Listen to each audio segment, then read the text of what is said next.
Tajjeb ħanaqraw il-porzjon li jmiss mill-Vanġelu ta' Mattew, kapitlu 15, vers 29. U Ġesu għadda minn hemm u ġie ma' ġenb il-baħar tal-Galilija u wara li tela fuq il-muntanja intasab bil-qiegħda hemm. U resqu lejh folol kbar li kellhom magħhom it-sopob, l-omja, il-matuba, il-muti u ħafna oħrajn. U poġġewhom quddiem riġlejh u kkurhom. Hekk in-nies immeraviljat meta rat il-muti jitkellmu il-matuba b'saħħithom u t-sopob jimxu u l-omja jaraw u glorifikaw lill-Alla ta' Iżrael. U Ġesu sejjaħ lejh id-dixxipli tiegħu u qal: nitħassar il-folla għax issa ilhom 3 ijiem li baqgħu miegħi u m'għandhomx jieklu. U ma rridx nibagħthom lhemm bil-ġuħ li ma jinfnewx fit-triq. U d-dixxipli qalulu: Minejn nistgħu nġibu daqstant ħobs fix-xari hekk li nitimgħu folla daqstant kbira. U Ġesu qalilhom: kemm għandkom ħobs? U ma qalu: 7 u ftit ħwejtiet. U wara li jordna lill-folla biex jimteddu mal-art, ħa s-7 ħobżiet u l-ħutiet u malli rringrazzja qasamhom u tom lid-dixxipli. U d-dixxipli newluhom lill-folla. U kienu l-koll u kienu sodisfatti u ġabru 7 tiqfief mimlijin bil-fdal tal-loqom. U dawk li kienu 4,000 raġel, appart in-nisa u tfal.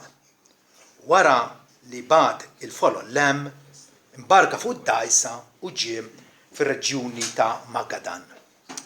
L-ħwa din hija l-kelma tal-Mulej. Amen. Il-Ministeru Pubbliku ta' Ġesu kien ta' bilħaq eċċezzjonali. Hawnhekk Mattew jagħtina reżumé tal-attività li kien qed jagħmel fejn jgħidilna resqu lejh folol kbar li kellhom it-sopob, l-omja, matuba, muti u ħafna oħrajn. Poġġew quddiem riġlejh u Ġesu fejjahom. Juri il-qawwa ta' driegħu, juri wkoll il-ħniena divina tiegħu. Għandek nies bil-ġuħ ukoll li hawnhekk għat-tieni darba jerġa' jitma' folla kbira ta' nies bi ftit panini u ħud żgħir.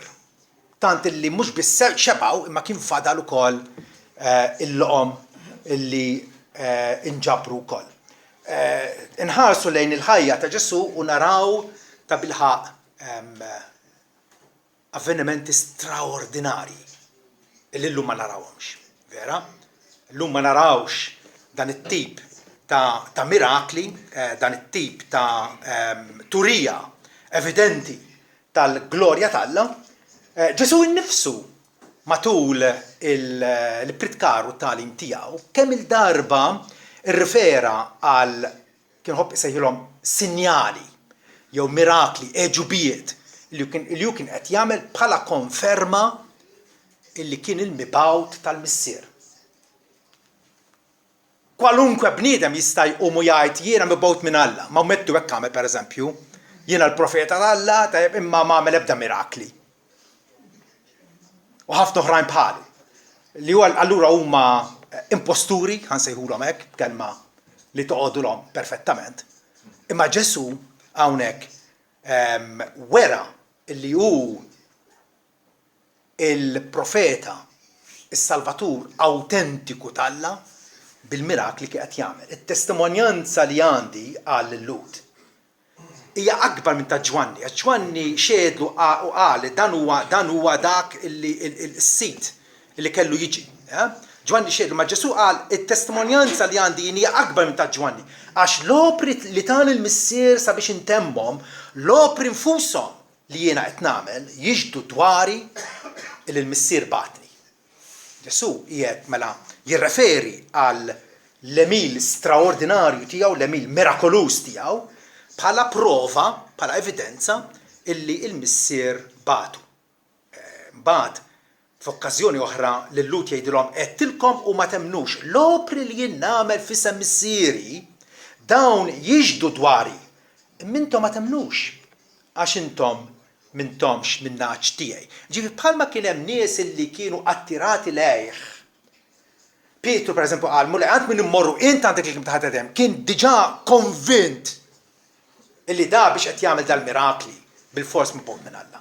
Imma oħrajn Ġesu għalhom intom ma temnux għax m'intomx min-naċ tiegħi. Avolja raw il-mirakli.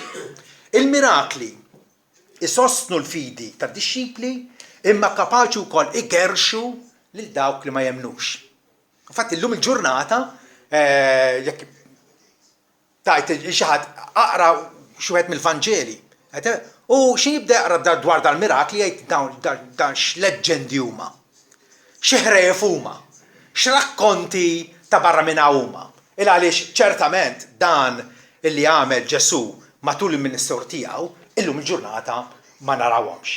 U allura anke meta Ġesu immedjatament wara li qajjem il-Lażru mill-mewt, wara li kien ilu 4 ijiem fil-qabar, xi ħud min-nies illi raw il-Lażru ħireġ mill-qabar marru rrapportaw il-Ġesu lill-Farisej u għalulhom oqgħodu attenti għax dan qed jagħmel ħafna mirakli, araw x'se tagħmlu bih.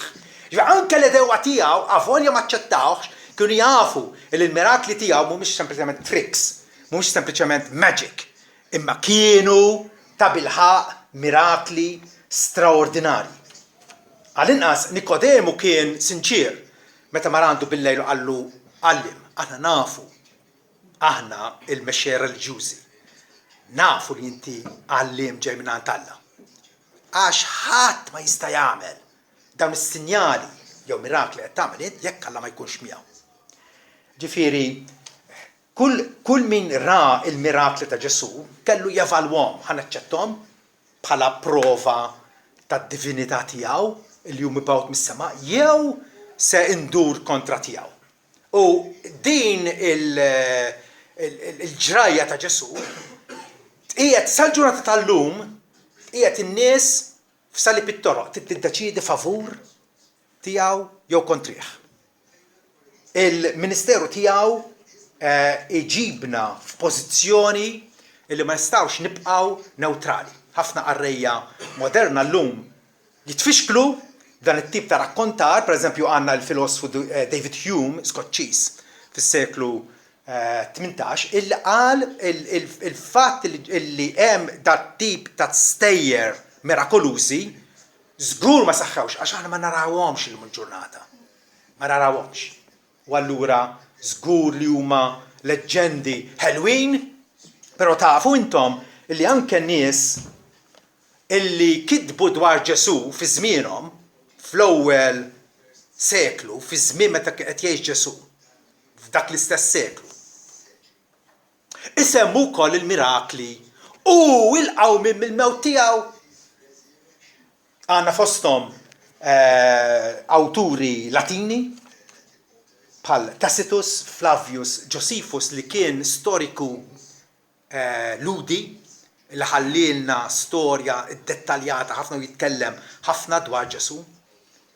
Pliny, Suetonius, Celsus infatti kien jikteb kontra Ġesu, imma isemmi l-mirakli tiegħu. Isemmi l-qawm mill-mewt tiegħu. Dawna wara sal-ġurnata tal-lum l-idea jgħidu min irid jarmi l-Evanġelji l-hemm. Jgħid li Ġesu forsi kien vera magician, però id-dixxipli tiegħu mbagħad ollew u għamluh deifikat minn sempliċi bniedem li kellu forsi xi abilità ta' barra minn hawn, allura mbagħad ġabuh li huwa Alla nnifsu. Però l-aħwa. Il-Vanġeli li għandna Mattew, Marku, Luqa u Ġwanni inkitbu minn xhieda okulari. Għall-inqas Mattew u Ġwanni kienu tnem mill-apostli, kif nafu sewwa, kienu nies magħżula apposta minn Ġesu li għamluha miegħu, imxew miegħu, semawh u raw il-ħafna avvenimenti ta' ħajtu rawhom bajnihom stess. Ġifieri kienu nies fil-qrib ma' Ġesu, fil-qrib miegħu u Marku nafu illi kien ħasejħulu isu kollega jew segretarju ta' Pietru illi il-Vanġelu tiegħu kitbu bħala x'sema minn għand Pietru. U allura għandek ukoll xieda konvinċenti ħafna. Luqa wkoll jgħid li qabel ma kiteb għamel riċerka dettaljata sabiex Teofilu l-arrej li dedika l-ktib għalih għallu tkun taf iċ-ċertezza dwar il-ħwejjeġ li inti smajt dwar Ġesu. Ġwanni jgħid kemm il-darba fil-Vanġelu tiegħu illi ra dal-ħwejjeġ u kitibhom. Ġifi kien xut illi ra bajneh stess, sema b'widneh stess. Però illum nafu illi ma dawn l-erba' Vanġeli fi żmiet fl-antik kienu jeżistu Vanġeli oħrajn. Ġifi smajtuha? Kienu jeżistu Vanġeli oħrajn. Mhux biss Vanġeli manke kitbiet apokaliptiki u affarijiet oħra. Xi 52 b'kollox. Ħafna minnhom instabu fil-librerija Nag Hammadi fil-Eġittu. Skoperta kbira. U allura illum il-ġurnata qed titqanqa l-mistoqsija. Min dawn il-Vanġeli illi skoprejna, illi kienu qishom midfuna jew minsija jew mwarba. Jista' jkun li xi wieħed jew tnejn minnhom għandhom posthom fil-Bibja. Jew forsi flok Mattew indaħlu xi wieħed mill-oħrajn.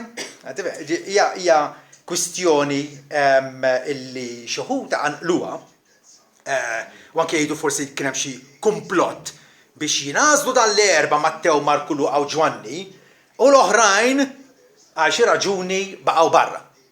Hemm raġuni valida, jew forsi Kostantinu kien involut fiha dil ħaġa l-Imperatur Kostantinu fis-seklu 4. Forsi għamel xi deċiżjoni li ħanażlu dan l-erba' ma l-oħrajn narmuhom. Hemm ħafna teoriji moderni illi qegħdin naħawdu l-imħuħ u jiena rrid nassigurakom illum. Illi mhux kombinazzjoni illi fil-Bibja għandna 4 Vanġeli mhux inqas u mhux iżjed. Il-fidi tagħna għandha tkun ikkonfermata illi dan li qegħdin naqraw fil-matul Mattew plus il-bqija tal-Vanġeli huma rapport awtentiku u rapport veru ta' x'ġara fit-twelid, il-ħajja, il-mewt u l-irxoxt ta' Sidna Ġesu Kristu. Però tafu intom li il-Bibja ma waqgħetx mis-sema imdendla ma' paraxut. Il-Bibja ġiet miġbura matul sekli ta' snin.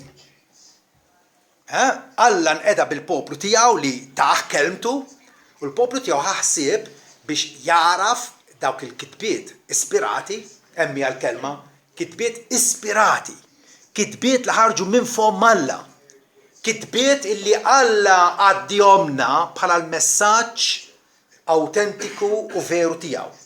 U allura il-Knisja tal-ewwel seklu, aħna nafu l-ewwel seklu biex niftehmu, biex kwatt jifhimni, huwa mindu twieled Ġesu sa 100 sena wara. Okay? Dak huwa l-ewwel seklu. Fejn Ġesu għex u anke d-dixxipli tiegħu. Fl-ewwel seklu, tajjeb, l-apostli kienu għadhom ħajjin. Għandek il-Pietru, Pawlu, Mattew, Bartilmew, Ġwanni, li kienu f'diversi postijiet jgħalmu jippritkaw, tajjeb, u meta il-knejjes, il-ġemat ta' insara, kienu kollhom xi kwistjoni x'kienu jagħmlu jirreferu l-kwistjoni li xi wieħed mill-apostli u iweġbuhom u jikkjarifikaw u jagħtuhom id-direzzjoni tajba. Però kif l-apostli bdew imbagħad minn mod imutu, l-aħħar wieħed li miet, l-uniku wieħed li ma mietx martri, Ġwanni, u miet raġel xieħ, bdiet tinħass aktar u aktar il-mistoqsija isma' l-apostli qegħdin ħalluna. Aħna x'ħan għamlu? Diġà kellhom Bibja, l-insara tal-bidunet diġà kellhom Bibja. X'Bibja kellhom? Fit-Testament il-Qadim. Kellhom il-Patt il-Qadim li huwa 3/4 tal-Bibja li għandna aħna. Kellhom Bibja u kellhom fuq xi serħu fuq xi tagħmlu. Frattant, mal-mewt tal-apostli mbagħad bdiet tinħass il-ħtieġ isma' it-tagħlim li għaddewna kif ħajibqa' għal ġenerazzjonijiet ta' wara. U allura bdiet tinqala l-mistoqsija li huma l-kitbiet ispirati illi fuqhom għandna nimxu. Plus ukoll illi mit-tieni seklu speċjalment bdew jinqalgħu persekuzzjonijiet qalila kontra l-Knisja. L-imperatur joħroġ digriet biex dawk imsejħin Kristjani pruvaw joqtluhom, jixtuhom il-ħabs, u x'kienu jagħmlu tattika tal-Imperu Ruman kien inċaħduhom mill-kitbiet sagri tagħhom. Naħdulhom il-kitbiet sagri tagħhom, naħarquhom biex dawn ma jkollhomx fuq xi jitgħallmu, allura il-moviment jisfaxxa u jinqered. U allura għal darb'oħra l-insara li kienu ovvjament għandhom xi kitbiet id-dar, dawn il-kitbiet valla pena li mmut għalihom jien jew le. Ħanċedihom jew le. U t-tielet ħaġa il-qawma tal-ereżija. Meta l-ereżija tagħlim fals aktar ma beda jiffjorixxi fost nies li sejħu nfushom insara u frattant kienu għalliema folots. Dikom eżempju wieħed Markjon. Markjon fit-tieni seklu tajjeb illi qed jgħallem li jiena Kristjan u naf illi hemm żewġ allat. Wieħed kattiv u vendikattiv li jismu Jahwe tat-Testament il-Qadim. U l-ieħor Alla ħanin u kumpassjonali li hu missier tagħna l-koll tat-Testament il-Ġdid. U allura il-Kristjani dawn x'ibdew jisimgħu dawn l-ereżiji għax aħna nafu li Alla huwa wieħed. Bdew jgħidu isma' da Markjon qed jagħmel arru każijiet. Għal pereżempju il-Bibja għalih kienet Testament il-Qadim barra. Ma rridux u ma rridx ikollx naqsam miegħu. Għaxak jurini Alla kattiv. Mill-Vanġeli kollha aċċetta biss Luqa. U mill-bqija tal-Patt il-Ġdid il-kitbiet ta' Pawlu. U allura kellu ħansejħulu qanun regola ta' fidi żgħir ħafna. Xi ħaġa xokkanti u allura il-Knisja aktar ma jmur aktar bdiet tajt isma' li huma il-kodba il-Vanġeli li għandna nimxu fuqhom. Mistoqsija importanti fi kliem ieħor l-insara tal-ewwel, it-tieni, it-tielet seklu kienu saqsu l-mistoqsija liema kodba minn dawn il-ħafna li qed jiġu ċirkolati li qed jiġu f'idejna liema kodba huma ispirati. Liema kodba huma mogħtija lilna bil-gwida tal-Ispiritu Santu. Liema kodba huma parti mir-rivelazzjoni divina li allura ħaqhom post mal-bqija tal-kitbiet sagri biex tinġabar il-Bibja kollha kemm. Forsi minn ma kienu jafu, minn ma kienu konxi biex waslu biex għarfu li huma l-Vanġeli li għandna nimxu fuqhom. Saqsew il-mistoqsija l-awtur tagħhom kien apostlu jew kollega intimu tal-apostli. Dik kienet mistoqsija importanti. Ġifieri meta nkiteb dan il-Vanġelu għandu data bikrija, għandu imur għażmien apostoliku, jew Vanġelu bħal dawn li semmejna li ġew skoperti Vanġelu ta' Tumas, Vanġelu ta' Pietru, minn kollox hemm, tajjeb? Illi nkitbu fit-tieni, it-tielet jew ir-raba' seklu. Ġifieri nkitbu ħafna aktar tard minn dawn l-erba' Vanġeli li għandna. Dawn huma bikrija. Dawn huma Vanġelu tal-ewwel seklu. Ġifieri bdew jinkitbu 30 sena wara l-Ġesu tella l-għu fis-smawiet. Ġifieri l-apostli kienu għadhom fl-aqwa tagħhom u kienu qed nixandru u finalment bħalma għamel Mattew ħallilna il-rapport dwar il-ħajja, il-mewt u l-qawmien ta' Ġesu. Ġifieri l-erba' Vanġeli kanoniċi, ġifieri li sabu posthom fil-Bibja, huma affidabbli ta' min jafdhom għaliex għax ħarġu minn awturi bikrija. Kienu awturi illi jew kienu apostli, Mattew u Ġwanni, jew kienu nies qrib l-apostli. Luqa pereżempju kien kollega tal-Apostlu Pawlu. Jivvjaġġa miegħu, ġifieri kienu ħanju kumpanni għal ħafna snin. U allura iva, dawn il-Vanġeli l-erba li sabu post fil-Bibja huma kanoniċi, huma ta' jafdhom, u l-Vanġeli l-oħrajn huwa fatta. Qatt ma kompetew biex isibu posthom fil-qanun tal-Bibja. Qatt. Għaliex immaġinaw li nikteb fuq Napoleon li ġie Malta meta ġie? 1798. Kemm għadda żmien? Iżjed minn 200 sena. Il-Vanġeli apokrifi, dawn il-Vanġeli semmejtilkom li ġew skoperti il-Vanġelu ta' Tumas, ta' Pietru. Dawn kollha nkitbu 200 sena wara, 300 sena wara. Għal immaġinani jikteb fuq Napoleon meta għaddew 220 sena. Mhux aħjar insibu xi ħadd ta' dak iż-żmien ta' żmien Napoleon illi kiteb dwar Napoleon, dwar il-miġġa tiegħu f'Malta x'għamlu x'm'għamilx. Pereżempju kien hemm Borġ Braret minn Birkirkara dak kien. Illi kiteb u ħallilna u għalhekk aħna llum nemmnu u nafu fiċ-ċert il għaliex xi ħadd kontemporanju, xi ħadd ta' żmien Napoleon meta ġie Malta, kiteb u ħallilna rapport dwar x'ġara u ma ġarax.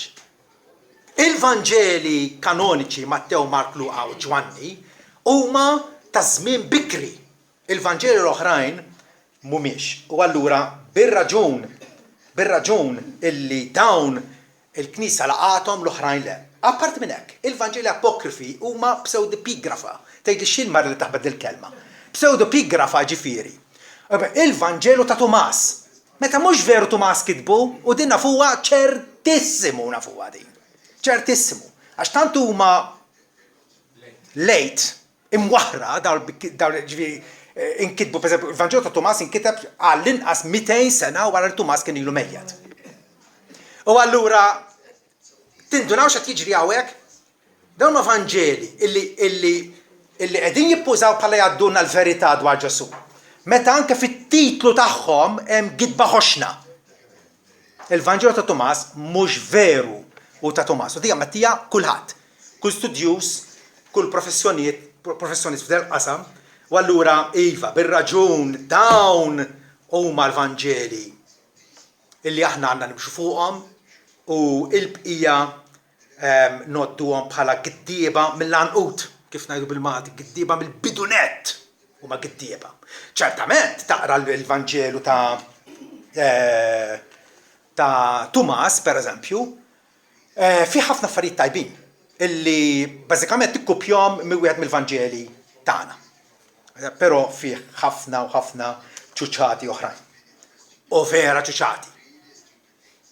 Mistoqsija oħra li l-Knisja matul iż-żmien bdiet issaqsi biex taraf timxi fuq il-kitbiet li ħallilna l-Ispiritu Santu u mhux li kitbu n-nies sempliċi nies.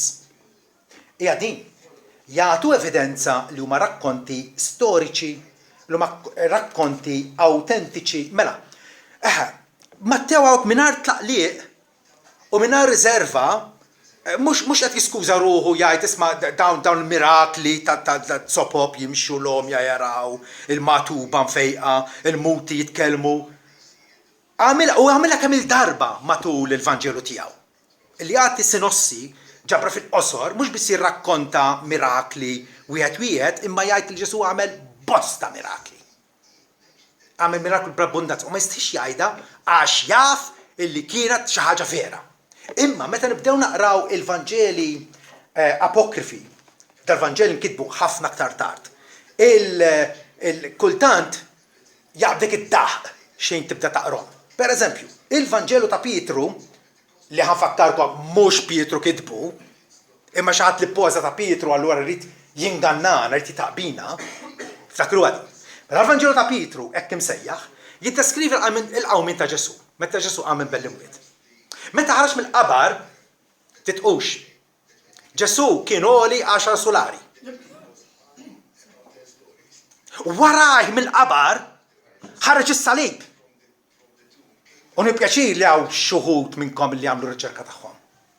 Ħareġ is-salib mill-qabar u s-salib beda jitkellem. tgħid li mhux miraklu. Imma x'differenza l-mirakli li għandna hekk jidhru kredibbli għaliex għax huma mirakli magħmula minn binalla. Dawn il-mirakli huma vvintati. Huma frott l-immaġinazzjoni rħisa tan-nies. Mattew u sħabu ħallewna rapport sobriju, rapport kif difatti raw il-ħwejjeġ jiġru, rapport korrett ta' dak li huma esperjenzjaw. Per eżempju, xi Vanġeli apokrifi jiddeskrivu lil Ġesu minn mejjed isir ħaj. U joħroġ mill-qabar. L-eba Vanġeli ma jagħmluhiex dik. Ma jagħmluhiex. Li ġara u li Ġesu għamel bell-imwiet imbagħad f'diversi okkażjonijiet lid-dixxipli tiegħu. Lin-nisa wkoll. Fejn dal-Vanġeli ispirati juru ċerta reticenza ngħidula. Li jafu sa fejn għandhom jaslu. Jekk verament ħadd ma raħ iqum minn bell-imwiet, u allura ma jivvintawx. Mistoqsija oħra illi il-Knisja kienet responsabbli li saqsi. Minn dawn ħafna kitbiet li qegħdin jiġu mxerda u qegħdin jiġu fidejna. Liema kodba huma milquwejn mill-maġġor parti tal-knejjes li kienu qegħdin jinferxu issa. Jinferxu mhux biss f'Iżrael imma fit-Turkija, fil-Greċja, Ruma, l-Afrika ta' fuq. Il-Vanġel qed jixxerret mad-darra tal-Mediterran kollu. Liema Vanġeli kienu milquwejn mill-maġġor parti tal-insara. Il-kwistjoni ta' universalità.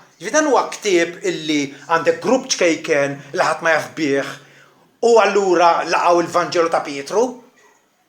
Jew għandek ktieb illi il-merħla ta' Ġesu Kristu fih qed taraf il-leħen tar-raj tagħha u allura lqatu. Tafux ġara l-aħwa matul l-ewwel, it-tieni u t-tielet seklu. Mattew, Marku, Luqa u Ġwanni kull fejn marru ġew aċċettati immedjatament. Immedjatament. Alla qisu poġġa s-siġil tiegħu fuqhom u qal lin-niesu dawn huma l-istorja dwar ibn Ġesu Kristu. Serħu fuqhom. Il-Vanġeli apokrifi li nkitbu għana ġanidilkom ħafna aktar tard fit-tieni, it-tielet, ir-raba' seklu qatt ma sabu posthom fil-knejjes ta' Kristu. Mistoqsija oħra illi middera il-ħutna fl-antik net saqsew biex jiddeċidu li huma l-kodba li tagħna Alla, li huma Vanġeli huma ispirati u li huma le. Il-mistoqsija, il-ktieb hux konsistenti fid-dottrina mal-bqija tal-kodba ispirati diġà rikonoxxuti. Jiġifieri, jekk jaħaċċetta il-Vanġelu ta' Pietru, jew ta' Tumas, jew ta' Ġuda, hemm ħafna. Da jaqbel f'dak li qed jgħallem mal-bqija tal-Bibbja għax aħna nafu ħaġa ċerta.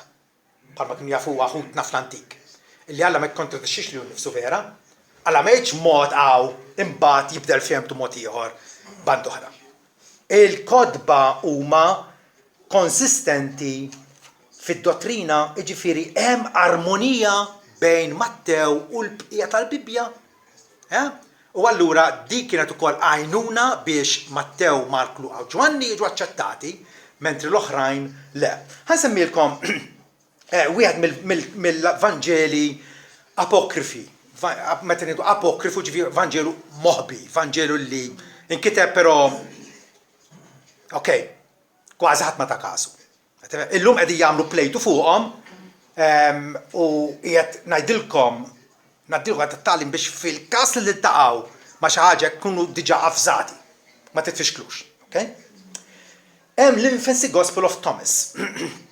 Dina Vanġelu li jiddeskrivi lil Ġesu meta kellu bejn 5 u 12 sena fil-tfulja tiegħu. Mela, jiddeskrivih dan il-ktieb bħala tifel imqareb il-Ġesu. Tifel joqtol tfal oħra.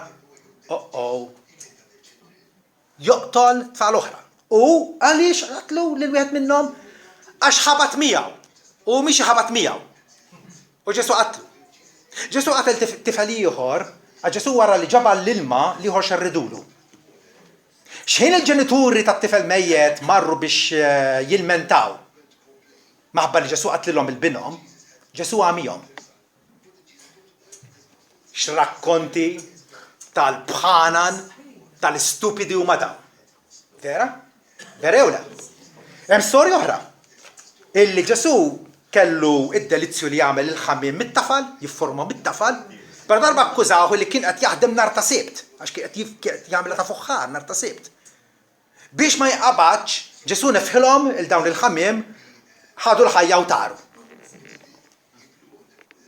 Storja interessanti din, illi naqrawha wkoll fil-Quran. Il-ktieb sagru tal-Islam.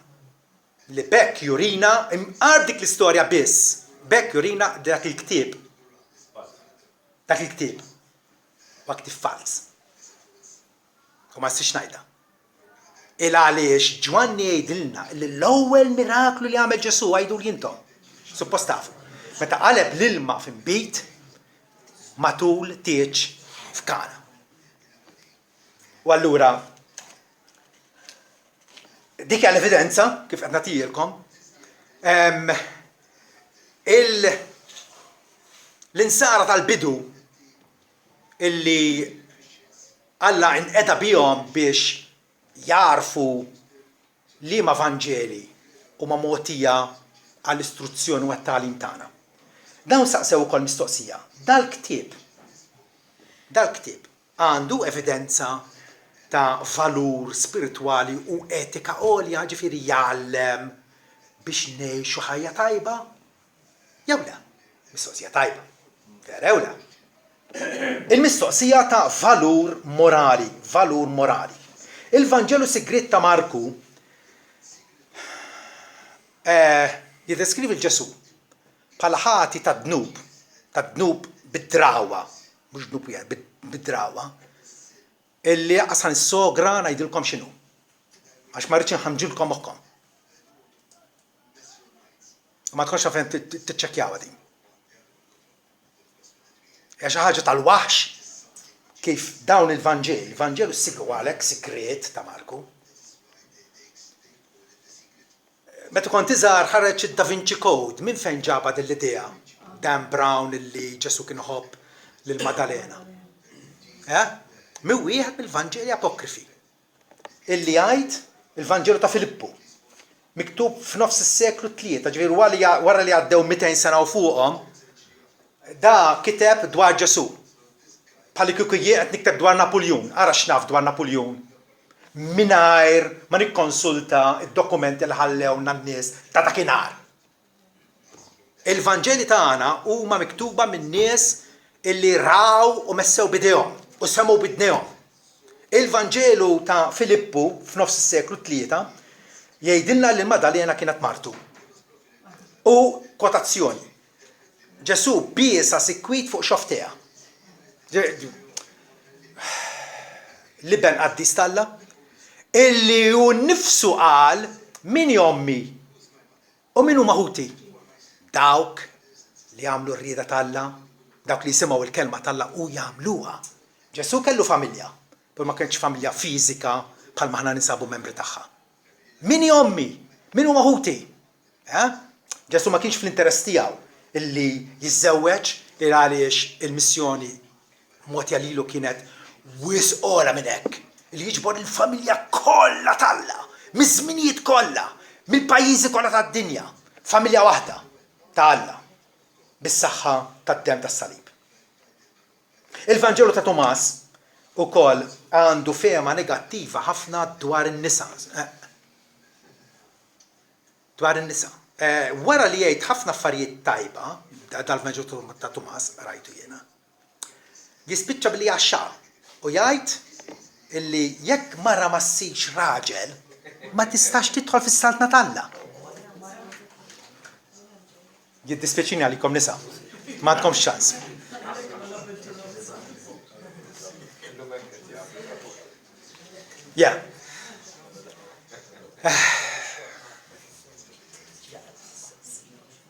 mhux kombinazzjoni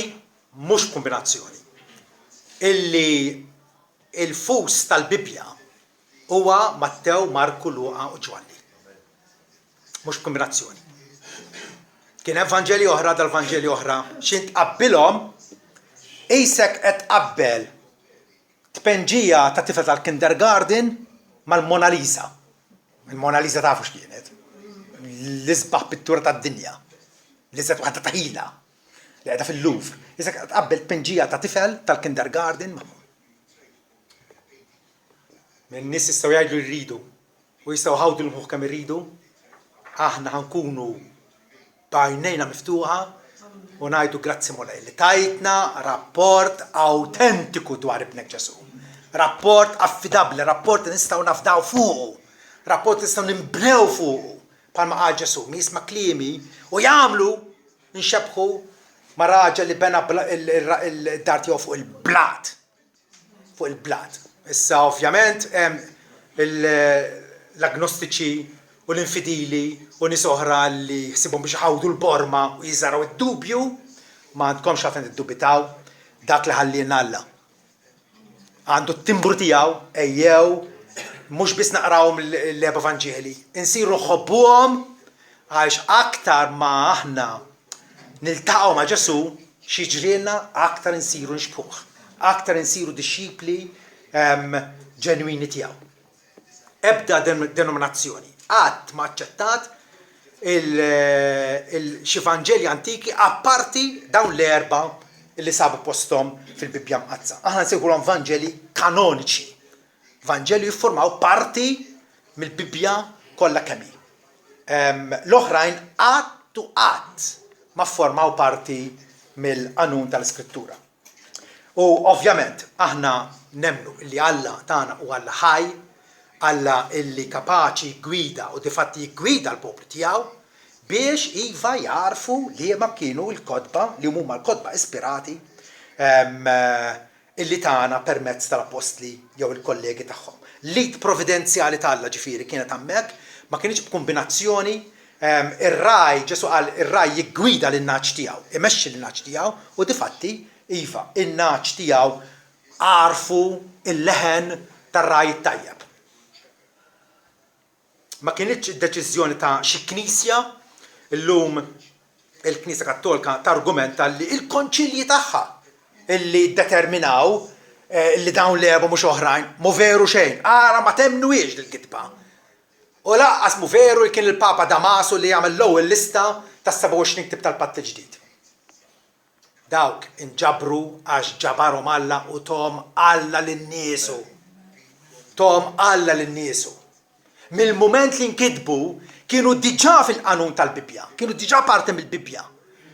Li kien fadal kien illi n-nies tal-Alla jarfu dal-fatt u jibdew jużawhom bħala kodba ispirati mogħtija mill-Ispiritu Santu. Żgurament Alla ma kienx se jippermetti li xi parti minn kelmtu tintilef. Qed tifhem. Illum jgħidulna imma li kieku tinstab xi epistola oħra tal-Apostlu Pawlu. Trix tħallini. Mela Alla tagħna mejjed. Alla kieku kiteb ittra li suppost għandha tkun fil-Bibja. Inti l-feddejn għal 2000 sena ma tarax. Jew li forsi għandna xi ktieb, nsemmi wieħed bla doċċ ta' littra ta' Ġuda ha. Illi mhux suppost għandha fil-Bibja ma tarax. Alla xjejt permezz ta' Ġeremija l-profeta, kapitlu 23, vers 20. Ħalli l-profeta li għandu ħolma jirrakkonta l-ħolma, iżda ħalli min għandu kelmti jitkellem kelmti fedelment, x'għandu x'jaqsam it-tiben mal-qamħ, jgħid is-sit tal-eżerċiti. X'għandu x'jaqsam it-tiben mal-qamħ, il-Vanġeli apokrifi, il-Ġesu ħareġ mill-qabar u kien 10 solarjoli, u l-salbet dawk huma tiben tajbin għal-ħruq. X'għandu x'jaqsam it-tiben mal-qamħ. Alla tagħna qamħ, ikel tajjeb, ikel nutrittiv għar-ruħna, għar ma nħaltux wieħed mal-ieħor. Alla ċertament ma tagħniex informazzjoni komprensiva dwar Ġesu, ma għalimniex. kull ma għamel Ġesu, Ġwanni wkoll jammettija. Jgħid illi dan id-dixxiplu, dan huwa d-dixxiplu li jixhed dwar dan l-ħwejjeġ. U kiteb dan l-ħwejjeġ. Ġifieri mhux qed jgħidilna rajthom dawn l-affarijiet dwar Ġesu. U qed niktibhom għalikom. U nafu li t-testimonjanza tiegħu hija vera. U hemm ukoll ħafna ħwejjeġ oħra li għamel Ġesu. Illi kieku kellhom jinkitbu ħaġa b'ħaġa, kieku kellhom jinkitbu b'dettall, nissupponi lanqas id-dinja nfisha ma tesal kodba li jkunu miktubin. Alla jaf x'inhu jagħmel, Alla tagħna biżżejjed informazzjoni u tarikh dwar Ġesu biex fil-ħajja prattika tagħna, fil-waqt li nżommu l-impjieg tagħna u nagħmlu d-dmirijiet kollha tagħna, nkunu nitalmu dwaru, nitalmu nobduh, nitalmu nonorawh, nitalmu nevanġelizzawh. Li kieku għalinna kull ma għamel Ġesu, kienu konna librerija Ġwanni, il-laqas id-dinja kollha ma tesaħħa. Forse qed jaġġibha da xejn, imma nieħdu l-punt. Li kieku għandna Bibja illi joħoxna 20 darba aktar milli joħoxna tagħna. Kif ħataqra kollha? Kif ħataqra kollha matul ħajtek? Alla tagħna biżżejjed biex iva b'dak li qalilna nkunu kapaċi nirrispondu bil-fidi għalih. Bosta sinjali oħra għamel Ġesu jgħidilna Ġwanni li mhumiex miktuba f'dal ktieb. Qed jammetti mhux miktuba f'dal ktieb. Imma dawn inkitbu biex intom temnu Ġesu huwa l-Kristu bin Alla.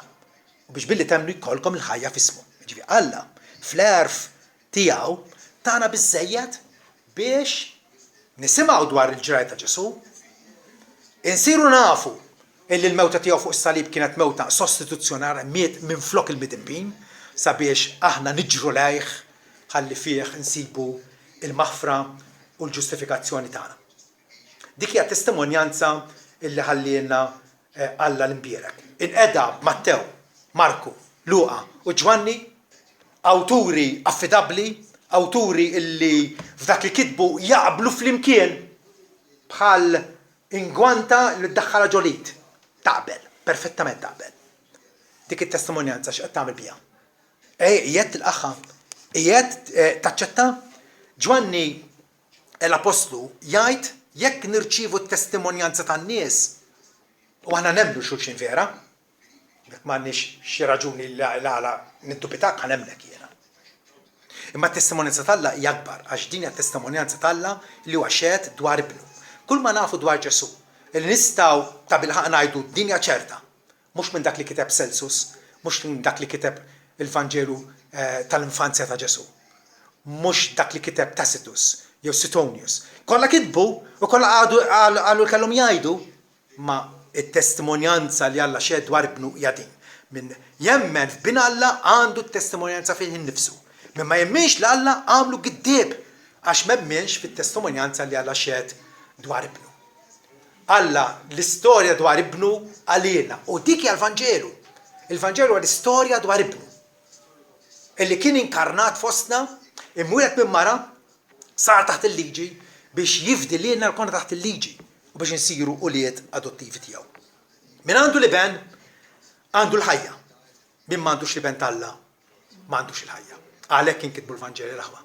Mattew, Marku, Luqa u Ġwanni, aħna bil-paċenzja u b'dixxiplina fuq nfusna qed badna wieħed minnhom Mattew. U jiena sejrin issa pass u nikkonsidraw baqal u b'attenzjoni x'irid jgħallimna Ġesu. X'għamel Ġesu? Għalfejn għamel hekk. Biex il-fidi tagħna fih mhux biss titnissel imma tikber, titqawwa u nkunu dixxipli ta' kwalità li nagħmlu unur kull fejn immorru għall glorja ta' ismu. Amen.